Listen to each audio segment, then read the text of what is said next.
देख रहे हैं Jain Hindustan news TV channel. सत्य बात सबसे पहले।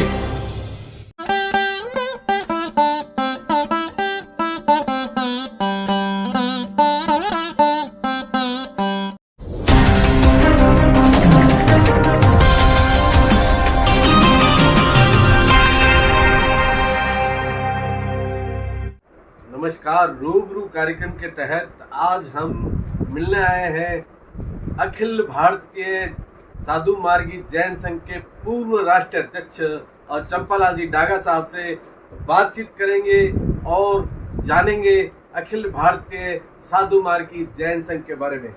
बातचीत करते हैं। सर, आप कितने समय तक संघ से जुड़े रहे?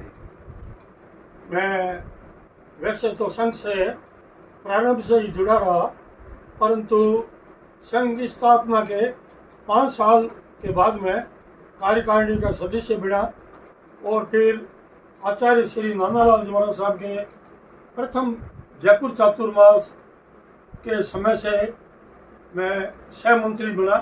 मैं और भंवरलाल जी गोठारी दोनों ही सह मंत्री पद पर रहे। तब से लगा के आज से 10 साल पूर्व मैं संघ का राष्ट्रीय अध्यक्ष बना। मैंने 45 सालों तक लगभग संघ के विभिन्न पदों पर पूरी संघ की शाखाओं का मैं कार्यभार मेरी जिम्मे था और मैं ही संभालता था। और डागा साहब, हम ये जानना चाहेंगे कि जब आप अध्यक्ष थे तो क्या संघ का जो विस्तार है वो भारत के अलावा विदेशों में भी हो चुका था या बाद में हुआ? विदेशों में हमारे समय में नहीं हुआ था, मेरे बाद में हुआ। लगभग आज के समय में भारत के अलावा कितने देशों में हमारा यहाँ जो संघ है वो कार्य कर रहा है? भारत के अलावा हमारा लंदन, दुबई और 1-2 जगह और काम कर रहा है। चंपालाल जी, आप लंबे समय तक संघ सह मंत्री में रहे। उस समय संघ को आगे बढ़ाने के लिए कौन सी कठिनाइयों का सामना आपको करना पड़ा? कठिनाइयाँ तो विशेष हमें नहीं आई, क्योंकि परम पूज्य आचार्य श्री नानालाल जी महाराज साहब का हमारे पर वृद्ध हस्त था और हमारी उनके प्रति पूर्ण श्रद्धा थी। तो हमें कोई भी कठिनाई आते थे तो वे हमें साधु मर्यादा के अंतर्गत संकेत कर देते थे, परामर्श दे देते थे। उस हिसाब से हम चलते रहते थे और साधारण सभा के द्वारा और संघ की कार्यकारिणी समिति के निर्णयों के द्वारा हम सभी कार्यों को क्रियान्वित करते रहते थे। अखिल भारतीय साधु मार्गी जैन संघ एक बड़ा नाम है, एक बड़ा मैंडेट है। क्या उद्देश्य थे आपके समय और क्या उसमें आज परिवर्तन हुआ है? साधु मार्गी जैन संघ का बड़ा नाम इसलिए है कि हमारे आचार्य प्रवर और जितना भी मुक्तिगण है उनकी क्रिया बहुत ही कठोर है। वे लाइट, पंखा, बाथरूम, लैट्रिन किसी का यूज नहीं करते हैं, पति विवाह करते हैं और माइक का भी उपयोग नहीं करते हैं। सारी आहार पानी के लिए भी बरसात और में नहीं जाते हैं। इसलिए कठोर क्रिया के कारण ही हमारे इस संप्रदाय का नाम पूरे भारतवर्ष में अग्नि रूप से लिया जाता है। और यह जो संघ है इसके जो बड़े बड़े भवन बने हुए हैं, कहीं कुछ और कार्य किए जा रहे हैं लगातार, इसके पीछे क्या उद्देश्य रहे हैं और नए जो समाज में नए कार्य जो अभी परिवर्तित हो रहे हैं उसके पीछे क्या उद्देश्य है? हमारे समय से ही यहाँ पर शहर शहर गांव गांव में समता भवन बनने लगे। समता भवन इसलिए बने कि वहाँ के निवासी गण समाई कर सके, प्रार्थना कर सके, वहाँ पर पोषण, प्रतिक्रमण आदि कर सके। एक जगह सामूहिक रूप से सामायिक आदि करने की क्रिया कर सके और प्रवचन आदि सुन सकें और जहाँ पर साधु सत्यों का प्रवचन नहीं हो तो वो समता प्रताप संघ के स्वाध्यायों को बुला करके उनके प्रवचन पर्यूषण में चतुर्मास काल में सुन सके। और लगभग बड़े क्षेत्र में समता भवनों का निर्माण हुआ है। कहीं कहीं बड़े शहरों में हमने देखा है, सूत्रों से हमें जानकारी प्राप्त हुई है कि वहाँ स्वाध्याय और धार्मिक आचरण के अलावा सेवा का आचरण भी अपनाया जा रहा है। ऐसा कितने शहरों में हो रहा है? समता भवनों में, हमारे समता भवन शहरों में तो है ही, परंतु हर छोटे बड़े गांवों में भी है। बड़े शहरों में बम्बई, कलकत्ता, बेंगलोर, दिल्ली, सभी जगह हमारे समता भवन बने हुए हैं। और हमारे समता भवन प्राय धर्म ध्यान त्याग तपस्या के लिए ही उपयोग में लिया जाता है, शादी विवाह के लिए नहीं। शादी विवाह के लिए अलग बारात घर, शादी घर आदि बने हुए हैं, उसी में शादियाँ आदि जो ये लौकिक क्रियाओं के कार्य है वो संपन्न होते हैं। और सेवा का कार्य, जैसे हमने यहाँ बीकानेर के समता भवन में पाया है कि वहाँ एक चिकित्सा इकाई की स्थापना हो रखी है और वहाँ लोग बड़े अपने जो असहनीय दर्द होते हैं उनमें फिजियोथेरेपी के माध्यम से लाभ ले रहे हैं। क्या ऐसा अन्य शहरों में भी है जो सेवा का कार्य समता भवन के माध्यम से चल रहा है? ऐसे भी कार्य कई शहरों में है। गंगा शहर में भी हमारे परिवार ने एक आंखों का अस्पताल आचार्य श्री नानेश रोटरी नेत्र चिकित्सालय बनाया हुआ है। यहाँ पर ऑपरेशन थिएटर है, आउटडोर होता है, ऑपरेशन किए जाते हैं। हमारे चिकित्सालय की एक बस है जो गाँव से मरीजों को लाती है। गाँवों में हम कैंप लगाते हैं और यहाँ इलाज, उनका उपचार, ऑपरेशन आदि करते हैं। उसके ऊपर ही हमने एक डायलिसिस सेंटर बना रखा है, उसमें 10 मशीनें लगी हुई है। गरीबों का हम मुफ्त डायलिसिस करते हैं और संपन्न व्यक्तियों से सिर्फ 400 रुपये देते हैं। उसमें हमारी संस्था के 1000 रुपये टूटते हैं।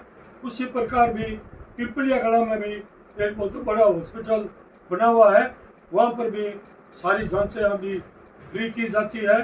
रतलाम में भी ऐसी व्यवस्था उपलब्ध है और होम्योपैथिक चिकित्सालय कई गांवों और कई शहरों में निःशुल्क चलाए जा रहे हैं। कैंप भी हम लगाते हैं, आंखों के कैंप लगाते हैं, सर्जिकल कैंप भी लगाते हैं। ये सेवा कार्य भी हम करते हैं। उच्च शिक्षा प्राप्त करने वालों को हम बिना ब्याज के लोन देते हैं ताकि वे बड़े शहरों में या विदेशों में जाकर के उच्च शिक्षा प्राप्त कर सकें। जो बूढ़े स्वधर्मी भाई बहन हैं उनको हम स्वधर्मी सहायता देते हैं। जिनके घर में कोई कमाने वाला नहीं है तो उनकी ओर भी ध्यान करते हैं। कई जगह हम टिफिन व्यवस्था भी चलाते हैं। 50 रुपये में एक समय का भरपेट भोजन टिफिन के द्वारा या वापिस खाली करके करते हैं। बड़े संघ के बड़े कार्य है, लगातार बातचीत का दौर जारी रहेगा। लेते हैं एक छोटा सा break.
grand welcome to Shanti Prime,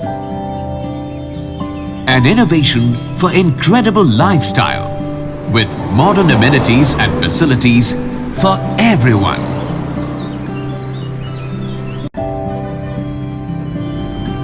Shanti Prime. The name speaks for itself. Come, book your dream home today.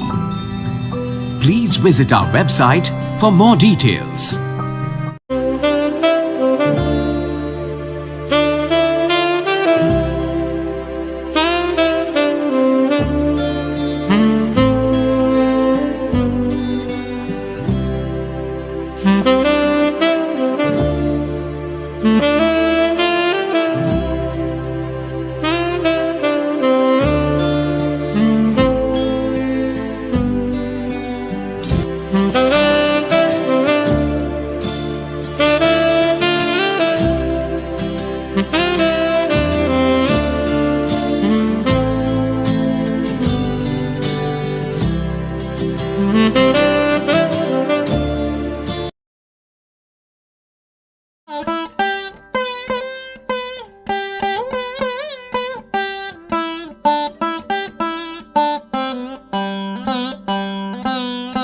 Golchha store Bikaner में स्वादिष्ट ब्रांडेड खाटा सभी तरह के जायकेदार अचार, चूरी, सुपारी, माउथ फ्रेशनर और मुरब्बे में सालों से ग्राहकों के विश्वास का नाम, क्योंकि यहाँ मिलते हैं ग्राहकों को सभी प्रोडक्ट्स नंबर 1 क्वालिटी के साथ। और जी हाँ, ये सभी प्रोडक्ट्स आपको हमारे यहाँ मिलते हैं होलसेल के दामों पे। बीकानेर में नंबर 1 और सुप्रसिद्ध आपका अपना गोलछा स्टोर। पता याद रखें, कोट गेट, सट्टा बाजार, बीकानेर। अनमोल कलेक्शन बीकानेर शहर में मल्टी ब्रांड आउटलेट रेडीमेड का भव्य शोरूम, जहां पर मिलेंगे आपको 2 साल से लेकर सभी उम्र के किड्स और मेंस कैजुअल, फॉर्मल और party wear dresses, pant shirt, T shirt, kurta pajama, coat pant suit, sherwani, jacket set, western outfit के साथ साथ समर और विंटर कलेक्शन की भरपूर रेंज उपलब्ध है आपके लिए अनमोल कलेक्शन में, वो भी विशेष आकर्षक स्कीम और उपहारों के साथ। पता याद रखें, अनमोल कलेक्शन, खजांची मार्केट, बीकानेर।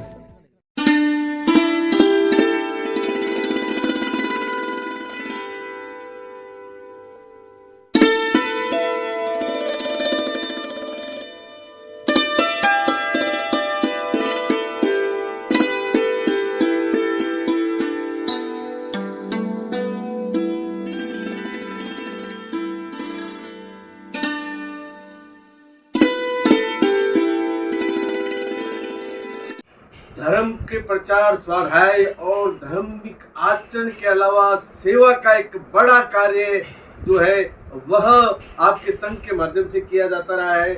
आपके माध्यम से अभी पता चला कि बीकानेर के अलावा कई बड़े शहरों में होम्योपैथी चिकित्सा और फिजियोथेरेपिस्ट या जो भी है वो बड़ी बड़ी मिशन चलाए जा रहे हैं। सर, आधुनिक शिक्षा के लिए आप बड़े मिशन चला रहे हैं, कितने शहरों में चल रहे हैं? हमारे बीकानेर केंद्रीय कार्यालय से बिना ब्याज के लोन दिया जाता है और कलकत्ता से लोन दिया जाता है। ये देते हैं पूरे भारतवर्ष में सभी जैन बंधुओं को देते हैं।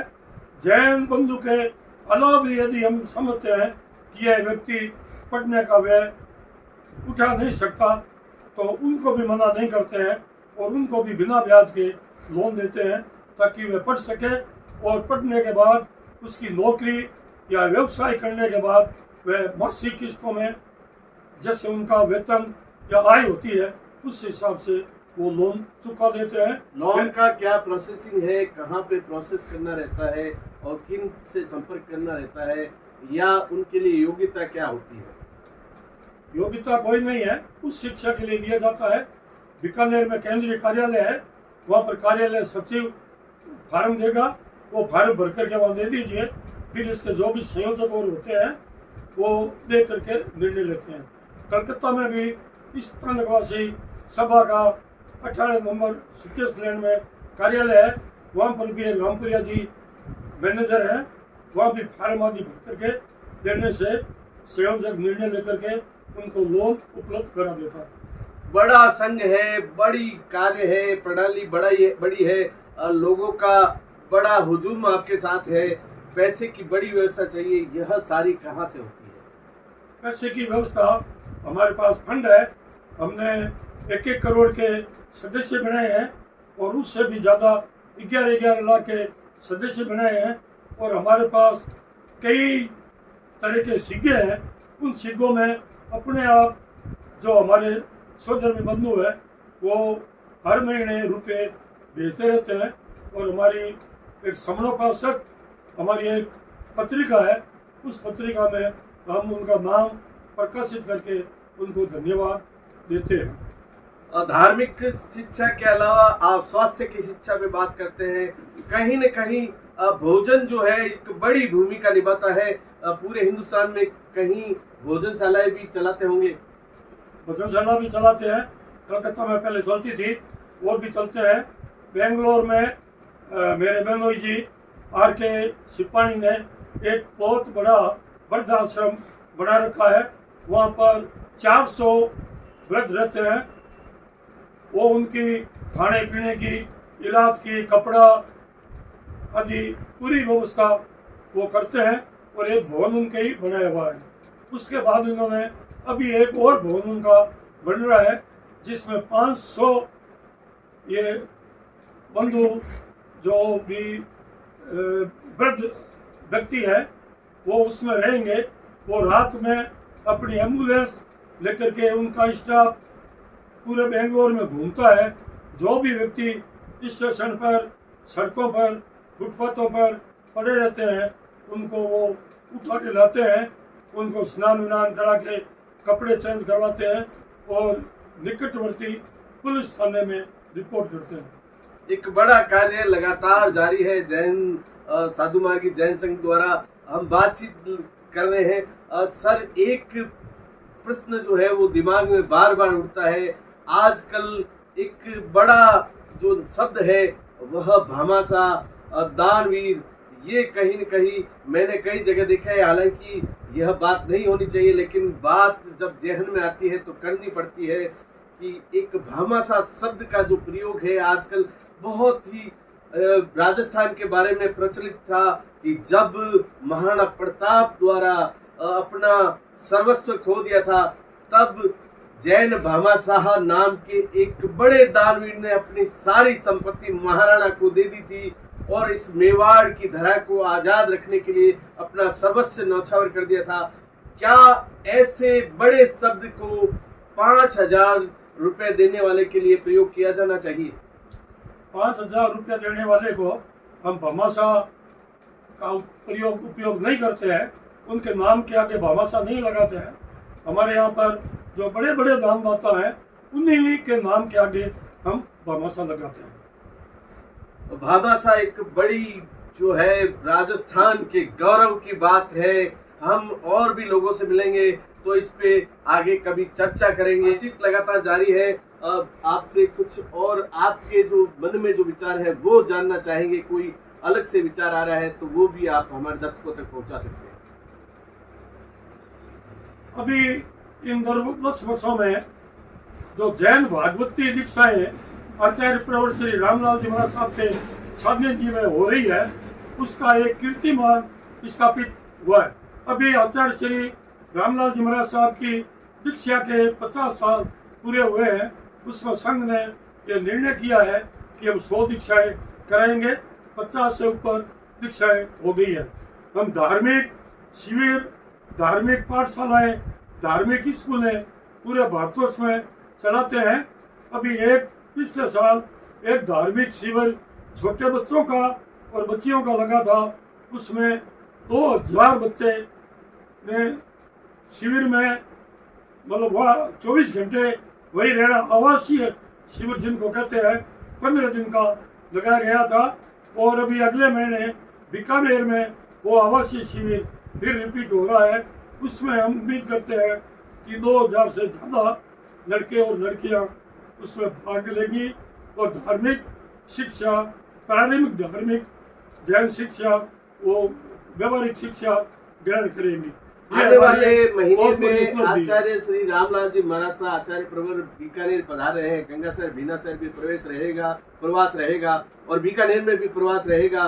क्या लगता है कि यह ऐतिहासिक क्षण जो है वह बनने जा रहा है? ये एक बहुत ही ऐतिहासिक क्षण बन रहा है और हमारे पूरे बीकानेर संभाग में एक उत्साह की लहर है। अभी नोखा में आचार्य श्री जी का 50वां दीक्षा दिवस मनाया था और वहाँ पर 9 दीक्षाएं हुई थी। उसके बाद भी फिर दीक्षाएं हुई। अभी आज मैं जाके आया हूँ, नोखा गांव में विराज रहे हैं। उसके बाद वो राशि सर, देशनोक, महावीर जयंती उदरामसर में है। अक्षय तृतीया का पालना और दीक्षाएं गंगासर भीनासर में है। आवासीय शिविर बीकानेर में है और उसके बाद वो देशनोक चातुर्मास के लिए विराजेंगे। यहाँ पर जो कार्यक्रम होंगे क्या उसमें भी दीक्षाओं का समावेश रहेगा? हर स्थान, हर शहर में लगभग दीक्षाएं होती है और आजकल बहुत ही दीक्षाएं सादगीपूर्ण होती है। हम 5 दीक्षाओं की हमारे पास सूची होती है, उसमें 2 दीक्षाएं अचानक हो जाती है और लोग पूर्व तैयारी के अचानक आकर के खड़े हो जाते हैं और दीक्षा ग्रहण कर लेते हैं। एक बड़ा मैंडेट दीक्षाओं का बनने जा रहा है। आचार्य प्रवर श्री रामलाल जी मरासा के सानिध्य में बहुत बड़ा मैंडेट, एक बड़ा आयोजन बीकानेर में भी होगा। इसी कामना के साथ बहुत बहुत शुभकामनाएं।